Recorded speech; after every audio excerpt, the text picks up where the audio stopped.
Harvard University President Claudine Gay resigned today amid plagiarism allegations and fierce criticism that she was not vocal or aggressive enough in condemning anti-Semitism on campus. Now, her resignation means that she will have served the shortest tenure of any Harvard president. And while she is stepping down from her position, she will remain in Harvard's faculty.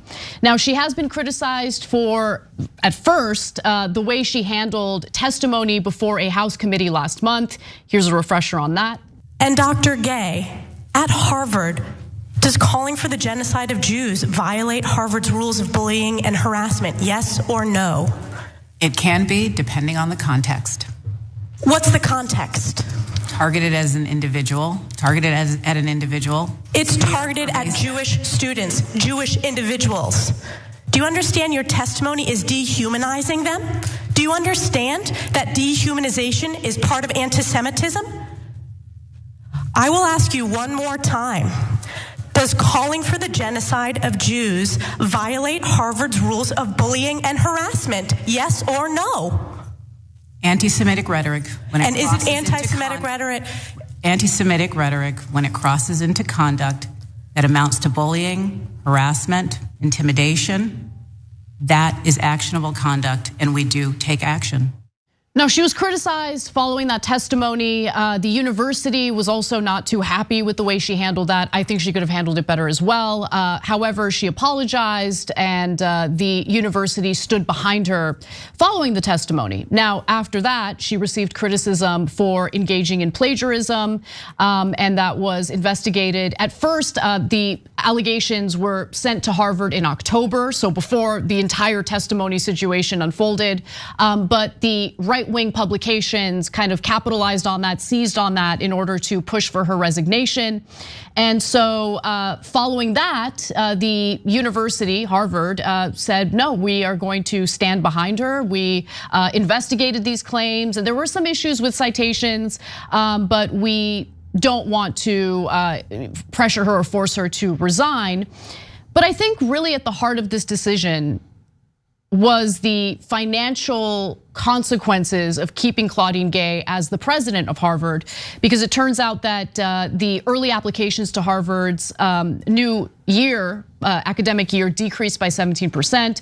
And donors to the university were also complaining about Claudine Gay in particular. I believe that university presidents, like one of their main, job descriptions is raising money for universities. And if she ends up hurting the university financially, I can see the situation in which she's kind of pushed out or forced to resign. But here are some more details on that, and then Cenk will talk about it. Let's watch. It was just 3 weeks ago that the Harvard Corporation, the university's top governing board, announced its unanimous support for Claudine Gay. This news makes you wonder just how unanimous that support really was. And then you layer on top of that these plagiarism allegations, where Claudine Gay has had to issue corrections, multiple corrections. Now, we should note that Claudine Gay has not been accused of stealing anyone's ideas in any of her writings. She's been accused of sort of more like copying other people's writings without attribution. So it's been more sloppy attribution than stealing anyone's ideas. But nonetheless, you put all of that together, and you throw on top the political pressure and also the pressure from donors. In just the last few days, we've heard from another powerful donor threatening to actually promising to hold off donations to the school. So when you add all of that up, it seems as though it's been more than Claudine Gay's presidency could survive.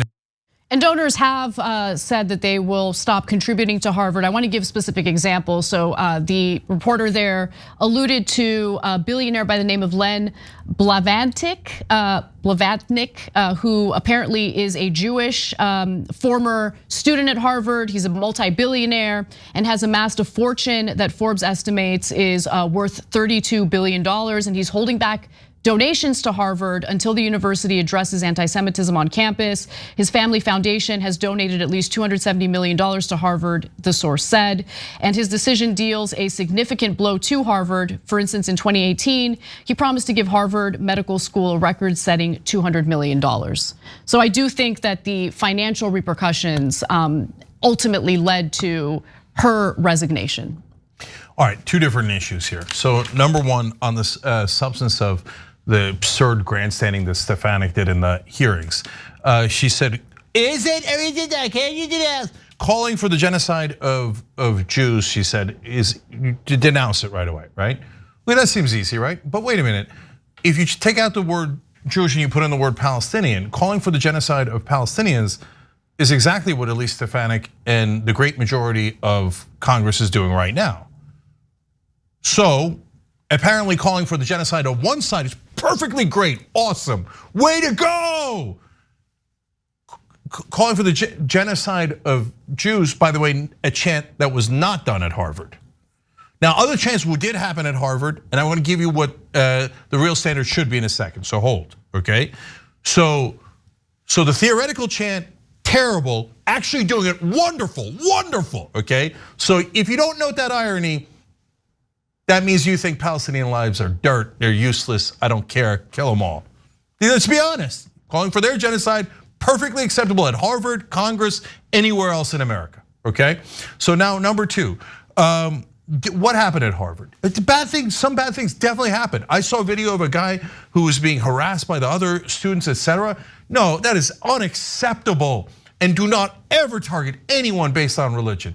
So attacking Jewish students is nuts, totally reprehensible and completely unacceptable. You wanna know the good news? That's what she said. Claudine Gay said, if it's targeted at an individual, and that is the standard at all of the top universities. If it's targeted at an individual, it will not be tolerated. Great, wonderful, we all agree, right? If you do it to a Palestinian, same thing. You do it to a Jewish student, same thing, right? But if you say that, but the standard at all these schools is, but if you're saying it generally, not genocide, but saying, hey, here's my policy, and I'm framing it in a way or phrasing it in a way that I'm comfortable with, right? That is okay, even if it's like makes everyone else uncomfortable. Why? Free speech. So for example, if you call for, hey, I support Netanyahu's goal of driving the Palestinians into the Sinai desert and reclaiming Gaza, well, that's a political point of view. It's one that the Israeli prime minister has, but it is ethnic cleansing and genocide 101, it is, right? But you could say that at Harvard 24/7 and no one's gonna get fired over that, right? But if you say it about Israel in a way that makes people uncomfortable, what are the ways that people are uncomfortable? From the river to the sea is a chant that is sometimes interpreted as political and sometimes is interpreted as killing Jews and Israelis, etc. I could see why people are uncomfortable with that, and I've stated that publicly. And so I don't think that's a good chant. I don't think you should do that chant because you're it's very easily misinterpreted. And you're making the Jewish students uncomfortable. Don't do that. They're your fellow students, they're your fellow citizens, etc. Right? Now there's apparently a chant that did happen at Harvard in regards to the Intifada. Now wait a minute. Now the Intifada is very political, right? It has a military component, but so does Israel. So what? Like we're never allowed to chant in favor of Israel because it has a military component, right? But the Intifada is also about political movement to get a Palestinian state. So now the president of Harvard should be fired because some people said something that was political but could be misinterpreted in a different direction, and she's got to be fired. But anyone can call for the genocide of Palestinians and there's never any consequence. Now, if you don't notice that irony, you're so biased you can't see straight. If you do notice it and go, yeah, but I don't care about Palestinians, yes, I know, that's the whole point. Okay, now that's issue number one. So what they did to her was unconscionable. And a massive double standard, massive. And the entire American media couldn't see it. They're like, what? I don't get it. Now the second part is, what they decide, whoever, right? It's not organized, it's not any stupid conspiracy theories. Just individuals going, I don't like it. I don't like it. That's it, I'm pulling the money, okay? Well, that has two different problems. Number one, they started character assassination of her. Now they go into look into, okay, what did she do wrong? Now, my stance is, I am not going to discuss the substance of any charges once a character assassination has started. So you can disagree with that standard and go, no, you should analyze it and you should, I don't want to get into people that have a different point of view on that, right? But for me, look, yes, Elliot Spitzer did go to a prostitute. It was illegal, it was hypocritical. Yes, definitely. It was hypocritical because he would prosecute sex workers. That's right. Yeah, when he was a prosecutor. Yeah, I totally agree. Right, and great. We assassinated his character and his reputation. Now the sheriff of Wall Street is gone, and Wall Street has robbed us to the tune of trillions of dollars ever since he is gone. Are we happy because we got him? No, I'm not engaging in anything once the character assassination has started. And did they try to do a character assassination of Claudine Gay? Absolutely, 100%. There's an anonymous researcher looking into every past thing she's ever written. Oh, that's a stat. That's also in another thing, in another book or in another article. So it's, that's Dave's stat. Okay, but anyway, that's getting into the substance, and I'm not gonna get into the substance. I don't care if she did it, I don't care if she didn't do it. I'm not gonna assist in a character assassination. Now, other people have different standards, and okay, I could live with it, okay? But that's the reality of what's happening to her. So she got canceled. This is cancel culture 101, and no one could disagree with that. Whether you agree or disagree with her being fired or resigning, it was definitely cancel culture.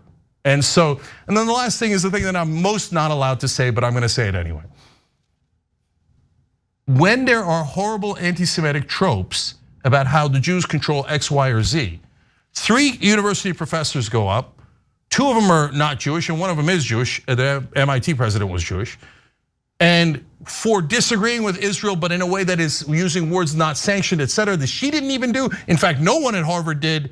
She loses her job because some people are pissed that Israel's being criticized. But the Jewish president, who's the same exact situation at MIT, she's the only one not canceled. That does not help the cause of fighting anti-Semitism.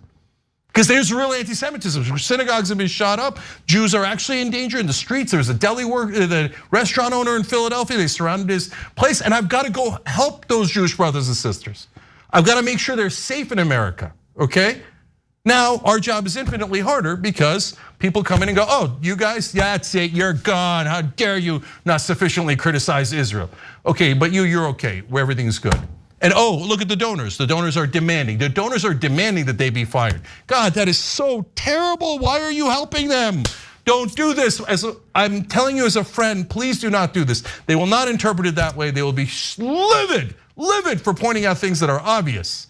Everyone is saying it. I'm the only one, enough of your friend to tell you, don't do this. It helps the worst people make these tropes spread like wildfire. So it's a disaster in every direction. But enjoy, you got her.